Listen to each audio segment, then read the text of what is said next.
Vamos a ver algunos ejemplos de cómo utilizar funciones en nuestros programas y cuál es la mejor forma de usarlas. Habíamos visto en el video anterior a esta función que se encarga de validar si una dirección email pasada por parámetro es correcta o no. Se va a determinar que la dirección es correcta si contiene una arroba.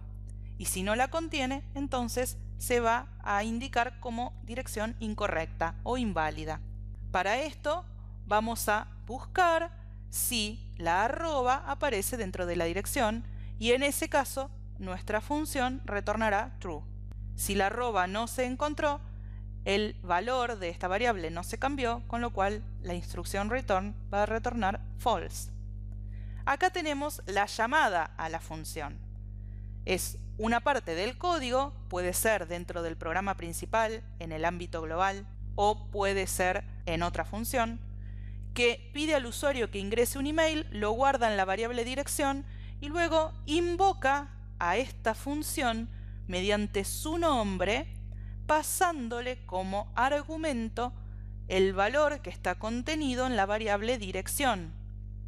Cuando esto sucede, en la memoria se activa un espacio específico para la función y la ejecución pasa al código de la función. Salta la ejecución desde este punto al punto en el que está la función. El espacio en la memoria va a contener el parámetro, en este caso se llama email, y ese parámetro en la memoria es una variable que contiene el dato que se le mandó como argumento. Entonces, en el ámbito global, esta variable que se llamaba dirección y que el usuario le puso este valor dentro, cuando se haya ejecutado la instrucción input, va a copiarse ese valor dentro del ámbito de la función en esta otra variable, que en este caso se llama email. Por eso es que este tipo de pasaje de parámetros suele llamarse por copia o por valor, porque se copia el valor de esta variable. Si esto fuese modificado acá dentro por esta función, en este caso no se lo modifica, pero si se lo modificara y dentro de email guardáramos otra cosa, se va a modificar, pero en este espacio, en el ámbito de la función. Significa que cuando la función termina y retorna y volvemos a este punto, esto se va de la memoria y nos queda la dirección original que nunca se modificó. Cuando volvemos a este punto, nuestra variable dirección va a seguir conteniendo esto, sin importar si la copia se había modificado o no. También esta función tiene otras tres variables. Tiene carácter buscado, que vemos que tiene asignado el símbolo arroba, es un string. Tenemos la variable email válido, que tiene asignado un valor booleano, false. Y tenemos la variable c, que va a comenzar con el primer carácter de email, que en este caso es una A, por eso contiene la letra A. Después pueden ir cambiando, esos son los valores iniciales. La variable c va a ir conteniendo todos los caracteres hasta que se encuentra con la arroba. Email válido, si es que se encuentra con la arroba, va a cambiar y va a tener true. Si corta este bucle, pasamos a la siguiente instrucción, que es el return, y vamos a retornar lo que esté contenido dentro de esta variable, en este caso. Cuando volvemos acá, porque la función finaliza, entonces el espacio de la memoria que ocupaba la función se desaloja, se va y continuamos teniendo la dirección intacta, como estaba al principio antes de hacer la llamada. Entonces, esta función debe haber retornado un valor true o false, dependiendo de qué tenía dentro dirección. Si este es el valor de la variable dirección, va a retornar true porque encuentra la arroba. Entonces acá se va a reemplazar por el valor true. Y va a continuar ejecutándose el código a partir de este punto. Vamos a analizar este ejemplo en esta herramienta que se llama pythontutor.com, que nos permite visualizar la memoria a medida que ejecutamos un programa. Lo primero que vamos a hacer es ingresar por este enlace. Acá verificamos que tenemos la versión de Python que necesitamos, en este caso la versión 3. Y lo primero que vamos a ver es el ejemplo, pero sin utilizar funciones. ¿Cómo hubiésemos hecho este mismo programa si no hubiéramos podido utilizar funciones? Voy a pegar un ejemplo, que es este. en el cual nuestro programa hace lo mismo que lo que acabamos de ver, pero sin funciones. Lo que vemos es que creamos todas las variables, hacemos la iteración, después verificamos el resultado, todo dentro de la misma unidad de código. No estamos llamando a ninguna otra unidad, a ninguna otra función que ejecute una parte de este código. Está todo junto. En un programa así, tan pequeño como este, tal vez la diferencia no es tan obvia. Pero en programas más grandes, donde necesitamos realizar muchas operaciones, hacer esto haría que nuestro código se torne muy engorroso. Por eso es que vamos a pasar de utilizar esto a escribirlo, como acabamos de verlo, utilizando una función. En este ejemplo tenemos por separado la operación de validar la dirección email, buscando si esa dirección tiene un arroba, y por otro lado el resto de la funcionalidad, que era pedirle al usuario que ingrese un email y después verificar si ese email es válido o no llamando a la función. Y una vez que la función nos da un resultado, nos permite definir si es válido o no, en base a ese resultado imprimimos algo. En este caso, dirección válida o dirección inválida. Vamos a ejecutar este código presionando este botón. Y ahora tenemos acá una pantalla que nos permite ir línea por línea. Con esta flecha roja nos va a indicar cuál es la siguiente línea a ejecutarse. Acá nos indica una referencia. Y después con una flecha gris nos va a indicar la línea que se acaba de ejecutar cuando empecemos con la ejecución. Podemos ejecutar de dos maneras, yendo línea por línea con este botón o yendo hasta donde se pueda avanzar con este. Y digo donde se pueda avanzar porque si necesitamos que el usuario ingrese algo, entonces la ejecución ahí tiene que esperar a que el usuario ingrese algo, con lo cual no puede avanzar más allá de eso hasta que el usuario le dé un valor. Vamos a ir línea por línea para ver qué es lo que va sucediendo. Comienza a leer al principio de nuestro programa y acá vemos que tenemos nuestro programa con una función y el resto, acá tiene un comentario que dice programa principal, pero esto es un comentario, no es una instrucción que Python vaya a interpretar. Y lo que está indicando es que esto sería por donde comienza nuestro programa, por eso lo llamamos programa principal.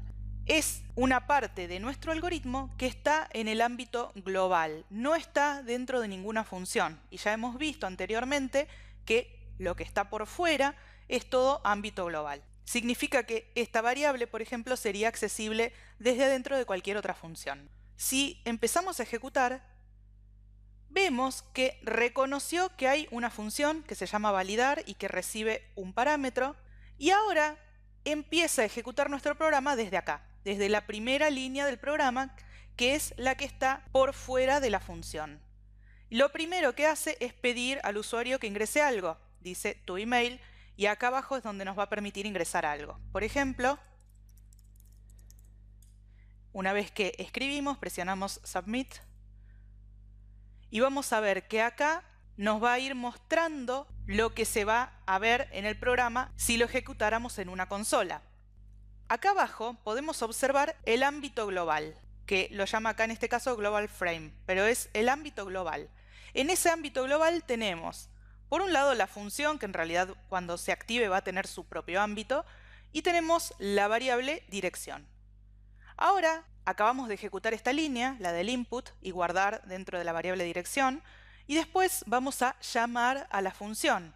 Como tenemos un if, y ese if necesita saber si lo que está acá al lado es un valor true o false, lo primero que necesitará hacer es llamar a esta función, venir acá, ejecutarla, y llegar a un resultado para ver si el resultado es true o false. Una vez que termina, vimos que esto vuelve al punto de la llamada con su resultado.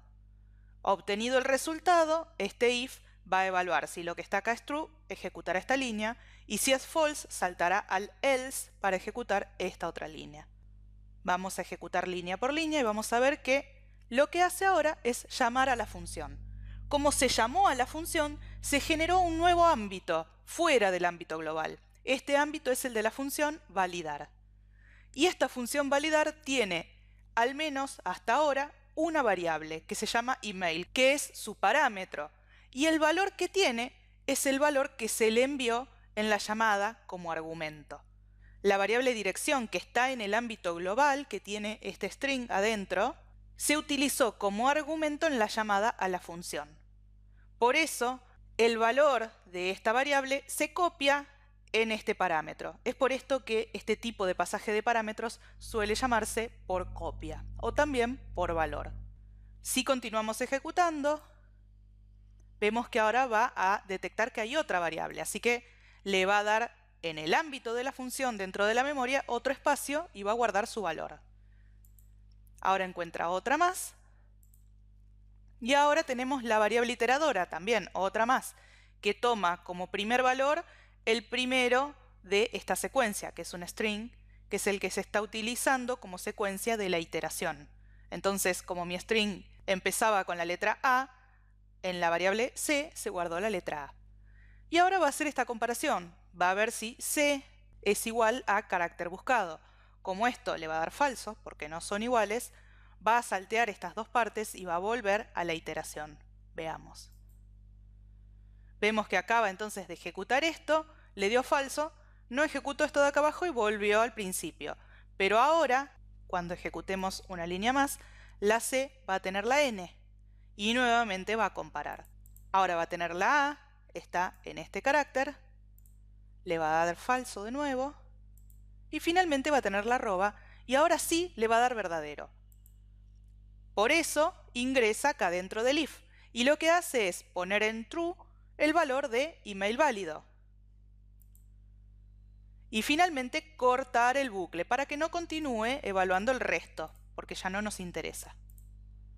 Una vez que cortó el bucle, por fuera del bucle no nos queda nada más, así que lo que falta es retornar. Y lo que va a retornar es el valor que está guardado dentro de esta variable, email válido. Entonces lo que retorna es true. Vemos que retornó y en la memoria se desalojó esa función. Ya la función no existe más, con lo cual cualquier valor que se haya guardado dentro de estas variables desapareció, porque todas esas variables desaparecieron de la memoria. Así vemos que si hubiésemos cambiado el valor que estaba dentro de la variable email, ese valor que cambiamos hubiese desaparecido también y el valor de la variable dirección jamás se hubiese modificado. Ahora, como esto le dio true, vamos a pasar a imprimir dirección válida. Vamos a ver que acá arriba nos va a mostrar lo que va imprimiendo. Entonces imprimió dirección válida y el programa terminó. Veamos otro ejemplo. En este ejemplo nos piden solicitar números al usuario hasta que ingrese el 0 y por cada número mostrar la suma de sus dígitos. Veamos cómo podríamos empezar a escribir ese programa. Podríamos poner primero el input para pedirle al usuario un número, lo convertimos a entero, lo guardamos en una variable y empezamos una iteración que nos piden que corte cuando se ingrese el 0. Por cada número tenemos que mostrar la suma de sus dígitos y después pedimos otro número. Y así volvemos a mostrar la suma de los dígitos y pedimos otro número hasta que el usuario como número ingrese al 0. Sabemos que esa va a ser la estructura general de nuestro programa. Por eso es que estamos en condiciones de poner un print y dentro del print poner lo necesario para poder imprimir la suma de los dígitos. Lo que podemos poner es la llamada a una función que todavía no existe, pero suponemos que existe, porque nosotros sabemos que cuando esta función retorne, acá nos va a dar como resultado la suma de los dígitos del número que le dimos para trabajar. Entonces, sabiendo el nombre que le vamos a dar a esa función, ya podemos ponerle un nombre porque ya sabemos qué va a hacer esa función. Va a sumar los dígitos, con lo cual podemos elegir un nombre que represente la tarea que esta función va a realizar. Y también sabemos la cantidad y tipo de argumentos que tenemos que pasarle, los parámetros que esta función va a tener. Esta función para trabajar necesita el número que le estaremos mandando en la llamada, el que acá ingresa el usuario o acá cuando está dentro del bucle. Teniendo ya el nombre de la función y también qué datos necesita para trabajar, sabemos qué es lo que vamos a querer que nos retorne, aunque todavía no tengamos en claro cómo lo vamos a hacer. Pero sabemos que esta función nos va a dar como valor de retorno un número. y ese número representará la suma de los dígitos del número que le dimos como argumento. Así que, sabiendo el nombre de la función, la cantidad y el tipo de argumentos que le vamos a pasar y qué nos va a retornar, ya podemos hacer la llamada, como en este caso. Pero si queremos ejecutar esto solo, no va a funcionar, porque esto nos va a decir que suma dígitos aún no existe. Si nuestro programa solo tiene estas líneas, entonces está faltando algo. Es lo mismo que si quisiéramos utilizar una variable que no existe. Nos va a decir que ese nombre no es reconocido por Python. Entonces necesitaremos agregar la función suma dígitos. Esta función, como dijimos, recibe un parámetro que va a ser de tipo numérico, un número. Y utilizando ese número va a procesar y luego va a retornar la suma de los dígitos de ese número. Entonces ahora que ya estamos trabajando con la función, porque ya hicimos la parte del programa principal, podemos dedicarnos al algoritmo que suma los dígitos de un número. Sabemos que en la variable número tenemos el número cuyos dígitos necesitamos sumar, así que comenzamos con el algoritmo. Este algoritmo empieza creando una variable suma, inicializándola en 0, que es donde nos va a quedar finalmente el resultado, y empezamos a iterar. Mientras tengamos algo dentro del número, vamos a tomar el último dígito con esta operación matemática y dentro de suma vamos a acumular el valor de ese dígito. Como suma empezó en 0, la primera vez será 0 más el último dígito del número. Y ahora recortamos el número eliminando el último dígito y quedándonos con lo demás. Volvemos acá. Si aún nos queda algo en el número, volvemos a tomar el último dígito, volvemos a acumularlo dentro de suma y otra vez recortamos el número. Y así hasta que, al haberlo dividido la última vez, el número nos quedó en 0. Entonces, una vez que terminó esta iteración, tenemos dentro de la variable suma el resultado que buscábamos, la suma de los dígitos del número que nos dieron por parámetro. Entonces podemos retornar esa suma. Veamos otra vez en Python Tutor cómo se van sucediendo todas estas líneas de código dentro de la memoria. Vamos a empezar a ejecutar. Primero va a detectar que hay una función. Ahí detectó que existe la función suma dígitos. Y nos pide que ingresemos un número. Esa es la primera instrucción que tenemos, un input. Así que vamos a poner algún número y vamos a enviarlo. Acá tenemos lo que veríamos en salida por pantalla si estuviéramos en una consola. Y ahora empieza a iterar, como acabamos de ver. Vemos que se metió dentro del bucle porque el número no es 0. Esa era la condición de corte que teníamos. Y ahora necesita mostrar la suma de los dígitos, para lo cual va a llamar a la función. Vemos que para llamarla va a pasarle como argumento el valor de num, que es donde quedó guardado el número que acabo de ingresar. Siempre esto dentro del ámbito global, porque esto no está dentro de una función. Entonces todo lo que no pongamos dentro de una función va a estar en el ámbito global. Ahora, para poder imprimir esto, para resolver este print y poder imprimir el string suma y acá al lado algo, tiene que ir a la función, procesar lo que la función haga y volver con un resultado que es lo que va a poner acá. Vamos a ver que lo que hizo fue ir a ejecutar la función y abrió en la memoria un nuevo ámbito para esta función. Y ahora vemos que lo primero que guardó dentro de ese ámbito es el parámetro. Se llama número y copia el valor de num. Pero el valor de num ahora no lo estamos usando. Ahora el que vamos a usar es el que se llama número, la copia que nos hicimos de ese valor. Vamos a empezar a ejecutar y va a agregar una variable suma. Y ahora va a verificar si número es distinto de 0, lo cual le da verdadero. Por lo tanto, entra en el bucle. Ahora va a crear una variable dígito. Esa variable dígito toma el resultado de esta operación, que es dividir al número por 10 y quedarse con el resto, lo cual nos da el último dígito. A continuación, en la variable suma va a sumar lo que había más el dígito, así que la variable suma va a quedar con el número 9. Y ahora va a dividir al número por 10, pero se va a quedar con la parte entera, con lo cual este número dividido por 10 es 4568,9, la parte entera es 4568. Y eso lo guarda en número, modificando este valor. Vamos a ver que lo que hizo fue modificar el valor de número. Observemos que num nunca se modifica, estamos trabajando dentro del ámbito de la función únicamente. Volvemos a la comparación, le da verdadero porque esto es distinto de 0, y nuevamente corta el número, lo agrega en suma, y ahora recorta lo que había dentro de número y pisa el valor anterior, siempre sin tocar el valor de num. Vuelve a evaluar, eso es distinto de 0, corta otra vez el último dígito, agrega en la suma, recorta este número, ahora nos quedó el 45, es distinto de 0, toma el último dígito, lo agrega en la suma, recorta el número es distinto de 0, toma este último dígito que le queda, lo acumula en suma y ahora recorta el número que al dividirlo por 10 nos da 0,4, pero la parte entera es 0. Entonces el número nos quedó en 0. Ahora esta condición le da falso, con lo cual sale del bucle y la función va a retornar, acá nos pone cuál va a ser el valor de retorno, el valor de suma, que es 32. Volvemos al punto donde se invocó y lo que hace este punto es mostrar la palabra suma, 2 puntos, y al lado el número. Entonces eso es lo que hizo acá. Terminó de ejecutar esta instrucción y pasó a la siguiente, que es otro input. Entonces otra vez podemos darle un número.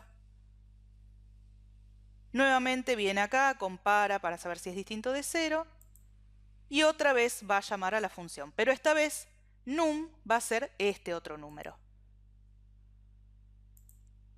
Empezamos otra vez a poner todas las variables y vemos que otra vez se abrió un nuevo espacio en la memoria, un nuevo ámbito para esta función, pero todos los valores anteriores ya desaparecieron. Cuando la función en la llamada anterior retornó, todo esto desapareció de la memoria y los valores se perdieron. Cuando la volvemos a llamar, vuelve a abrir un espacio en la memoria, vuelve a copiarse el valor del argumento dentro del parámetro y vuelve a poner todas las variables que tiene la función. Vuelve a hacer lo mismo, todo este procedimiento, hasta que el número se convierte en 0. Estamos en la última iteración. Ahora el número, al dividirlo por 10 y quedarnos con lo entero, vamos a ver que se convirtió en 0, va a salir, ya tiene definido cuál va a ser el valor de retorno, y ahora cuando retornemos vemos que esto desaparece de la memoria. Y que al desaparecer esto, número que había sido modificado no afecta el valor de num. El valor de num nunca se afectó, porque esto lo que se hizo fue una copia y trabajó sobre la copia. Vemos que desapareció de la memoria, num quedó sin modificar e imprimió otra vez suma, y en este caso la suma era 13. Y nos vuelve a pedir un número hasta que ingresemos el 0, que corta la iteración. Viene, evalúa y el programa terminó. Ahora vamos a ver otro ejemplo que es similar al anterior, pero se agrega algo en la consigna. En el anterior teníamos que solicitar números al usuario hasta que ingrese el 0 y por cada uno mostrar la suma de los dígitos. Y para eso estábamos usando esta función que nos permite calcular la suma de los dígitos de cualquier número que le demos acá. Pero en este ejemplo nos están pidiendo algo más. Dice que al finalizar tenemos que mostrar la sumatoria de todos los números ingresados, o sea que tenemos que ir sumando cada uno de los números entre sí, y la suma de los dígitos de esa sumatoria. La idea acá es que vamos a poder reutilizar código, y esa es otra de las utilidades que tienen las funciones. Esta función que suma los dígitos va a quedar intacta, no le vamos a agregar ni quitar nada, no va a haber modificaciones, pero vamos a modificar el programa principal agregando algunas cosas, una variable para guardar la sumatoria, una instrucción que vaya acumulando los números a medida que se los ingresa, y después, una vez que termina ese bucle, vamos a mostrar la sumatoria, con lo cual imprimimos el valor de esa variable que teníamos, y la suma de los dígitos de este número que está guardado en sumatoria. Entonces, volvemos a llamar a la función suma dígitos, pero esta vez le pasamos otro argumento. La función va a hacer exactamente lo mismo, va a tomar un número, el número que sea que le estemos mandando acá, y va a sumar sus dígitos y va a retornar el resultado. Pero acá la estamos llamando con distintos números. Primero estamos dentro de un bucle, con lo cual le pasamos siempre la misma variable en cada una de las iteraciones, pero esta variable va conteniendo distintos valores. En cada iteración, el usuario ingresa un valor diferente para este num. Pero después, al terminar el bucle, vemos que no solo que estamos mandándole otro valor, sino que estamos utilizando como argumento otra variable. Esto es lo que nos permite reutilizar código y evitar tener que volver a escribirlo. Si no tuviéramos funciones, el algoritmo que nos permite sumar los dígitos de un número tendría que estar acá. Y después, como queremos volver a sumar, para el caso de mostrar los dígitos de la sumatoria, tendríamos que repetirlo otra vez acá. Tal vez, si son solo 2 veces, uno piense que no es tanto el problema, pero siempre imaginemos en programas grandes, y en programas grandes donde no solo las cosas tengan que repetirse varias veces, porque podríamos bien copiar y pegar, con lo cual no nos genera tanto problema, pero el problema aparece cuando tenemos que hacer alguna modificación.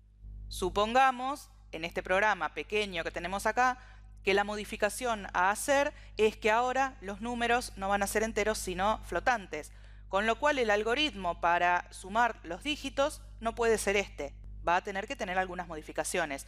Entonces, todas las veces donde hemos usado ese algoritmo tendríamos que estar haciendo la modificación. Y si al algoritmo lo utilizamos 10 veces, tendremos que modificar 10 lugares, con lo cual también corremos el riesgo de olvidarnos de alguno. En cambio, con las funciones, la modificación se hace en un solo lugar y por cada vez que se llama esa función, se está utilizando siempre el mismo algoritmo. Vamos a ver esto en Python Tutor. Vamos directamente a la última línea de código que puede ejecutar. Acá pasa al programa principal, guarda la variable sumatoria en el ámbito global y pasa al input. Le damos un número y empieza a ejecutar haciendo la llamada a la función suma dígitos, pasándole el valor que tenemos acá en num. Se activa esta función y vamos a directamente pasar a la última línea que puede ejecutar.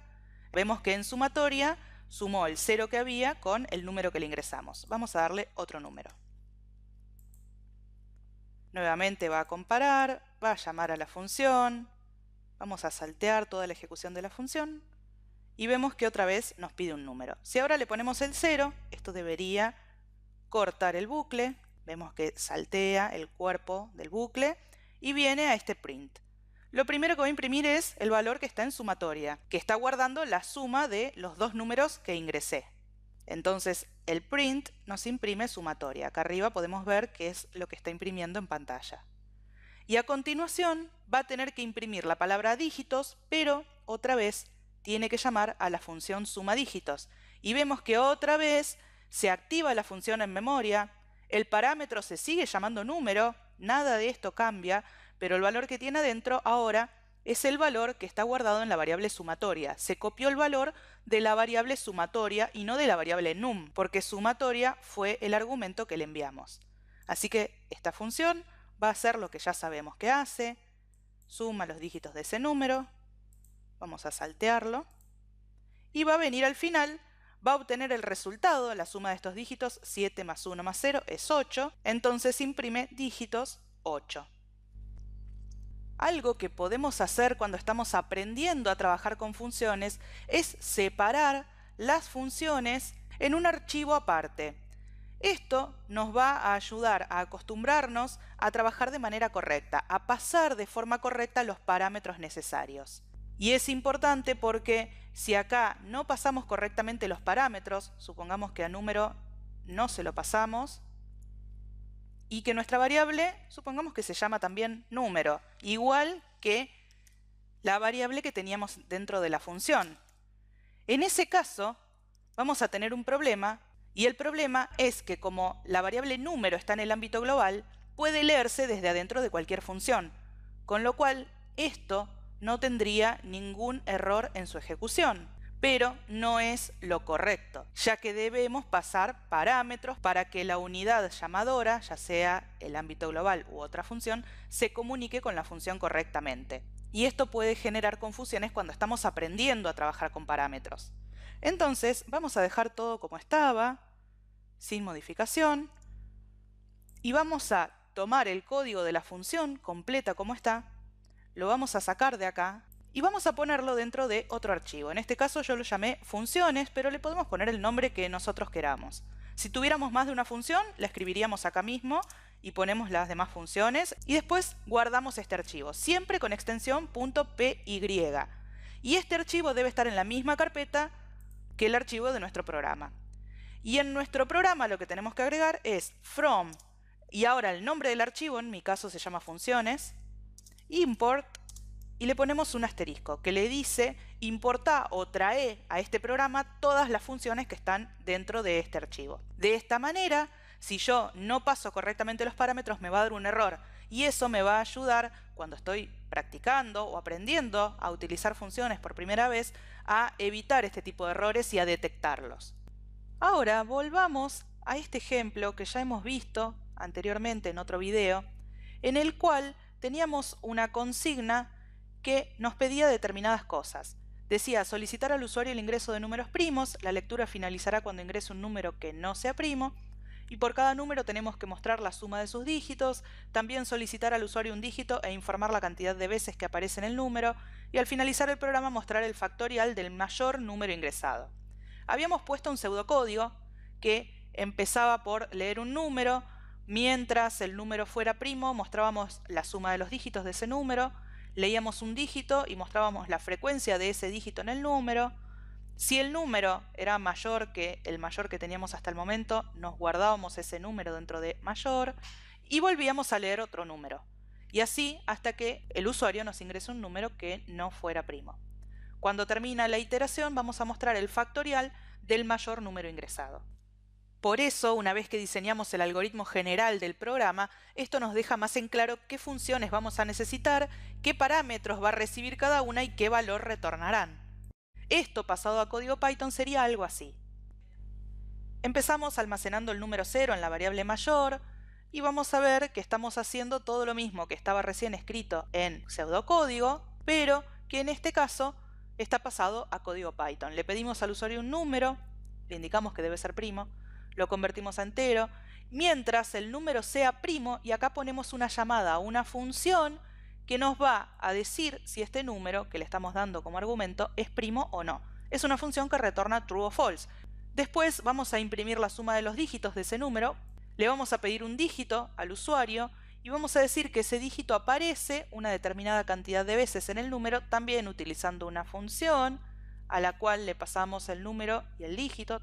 Vamos a utilizar esto para ver si el número que nos acaba de ingresar es mayor que el mayor que teníamos hasta el momento y le vamos a pedir al usuario otro número.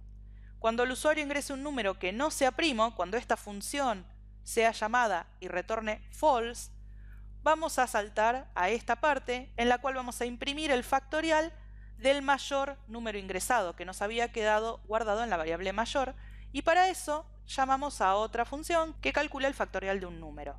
Todas estas funciones tendrían que estar o bien dentro de este mismo archivo o en un archivo aparte, como ya hemos dicho, que es un poco mejor a los fines de manejar de manera correcta el pasaje de parámetros.